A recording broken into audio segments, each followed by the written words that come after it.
pilots, he didn't have enough fuel, I mean, airline. So I mean, that's why the Bolivian authority had to suspend, the license of the airline. Of course, change all the management team so that they can actually have a transparent investigation. Yeah, it is really sad because when you have the lives of about 78 people in your hands, so 77, yeah, because you have 71 dying and only 6 survived. And out of that 6, I think 1 is practically the one that is walking around, and the other ones are still trying to get back on their feet. So you don't play with the lives of people in your hands. Patience could have been enough for him. Just wait, have enough fuel before flying, but he just didn't do that. We'll still wait. That's why it's a disaster. That's why they're looking into it. But the heartwarming news is that Russia is even planning on returning to the football pitch in 6 months. Yeah. I'm looking at what a turnaround that would be, Austin. Wow.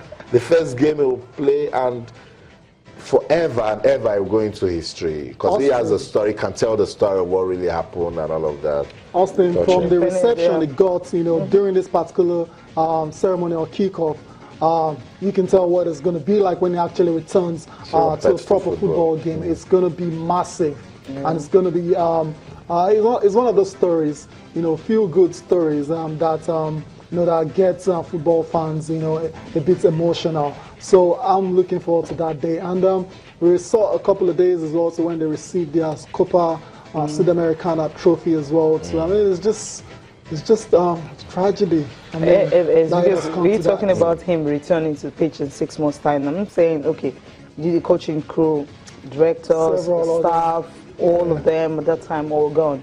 And I learned that Barcelona had to donate some players, and even some other clubs are actually giving them players. So for them now, they have to build a team from the scratch, from getting a new coach and everybody, and just ensuring that they have a better team. Now, talking about the trophy that they received, I think that's another good one, for the organizers to have said, okay, you were going away to play the first leg, and now this will happen. So the trophy now handed over to them. That alone definitely spurred the club on to revive and build a new team.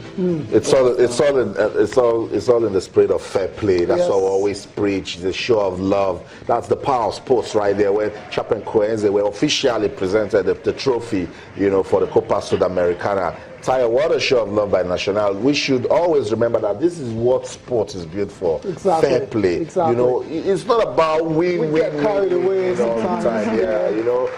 But I mean, even at this presentation, you can still feel the flow of emotions. Just look at that. This is not how it was planned. They were supposed to go for that game, get on the pitch and try and win on the pitch, not receiving posthumous awards, posthumous trophies. But it is what it is, Austin. It is a very sad situation. Hopefully, this kind of incidents don't occur again, especially when they're very preventable, avoidable. Cecilia, I mean, the most emotional part was actually when the clips of all the players were being shown on screen, and everyone seeing these guys were on the way to actually play that game and collect the trophy. Not this way, not in the hall, but just collected the pictures of all of them, and the crowd were actually cheering. So that was the heartwarming moment in that particular clip. Well, I think it's done. It's done now. That's the story. That's the update coming out of that. That's deadly. We want to forget about that November the 18th crash that took away the lives of players from Chapecoense and all the fellows that were in that aircraft that also lost their life. Our love goes out to them this festive season. We say may their gentle soul rest in perfect peace. Okay, let's get on with the show now. Alan Pardew. Tayo, I thought Alan Pardew last season came with some style. But of course, we started by saying that coaches are hired to be fired. But when you take off Pardew now, we're hearing of the big Sam coming back into Crystal Palace. I think it's still a struggle. Yeah, it is. Well, it's a struggle, right? I mean, what is the struggle is the fact that Alan Pardew this season with Crystal Palace have been atrocious. That's right. Or rather, 2016. Yeah, this year. Or even 20. You want to take a step further? 2016. It's been really, really bad for Alan Pardew. So this hasn't really come as a surprise that he's lost his job. The Speed 45 And it's a shame because he's an absolute legend for the club. He played for the club as well. So, but it's also when he was returning, it was good reception. Hopes are flying left and right. People believing that he can bring a turnaround to the club. But dreadful start to the season when you lose 8 in 10 games. He actually started well, when he was brought in and all that. He started well. But this year, after they got to the final of that FA Cup, I don't know if it was the FA Cup that was more like a distraction to them. When the FA Cup rigorous activity started, they were actually going and finishing 5th, at the end of last season. And this season right now, just a point of relegation bottom. Take a look at this game. 17 games, 4 wins, losses 10, and draws 7, position 17th. And for Crystal Palace, they feel this is not what they bargained for. They felt they had someone who has brought some style into the game. They have the players who could go all out and play for him. Exactly. But somehow results are not just coming your way. And when results are not coming, well, you're as good as your last game.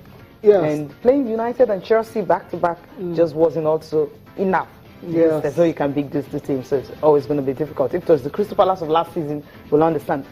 Beginning of last season, but this season, that same Crystal Palace wouldn't have been able to get those 3 points off Chelsea and, of course, of Manchester United from the way it was going. Also, you wonder where it went wrong for Pardew, because I mentioned the players, earlier, and they've got some really decent players, modern decent players. Actually, it broke the record.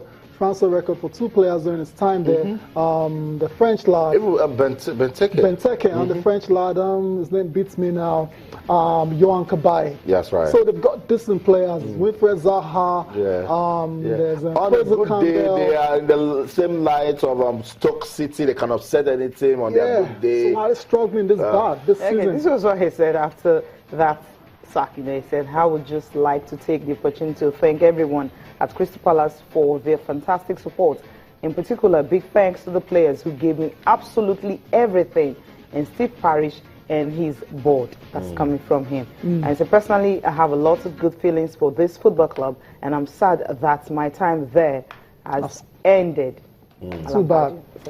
So that's it. Alan Pardew is out of the way. That's the chairman of the club right there, also with his comments. But some Allardyce were also here, Roy Hodgson, and a Wales manager, Chris Coleman, likely to take over at Crystal Palace. Let's take a breather now. When we come back, we'll talk about the final shortlist for the CAF Awards. Don't go anywhere. We'll be right back.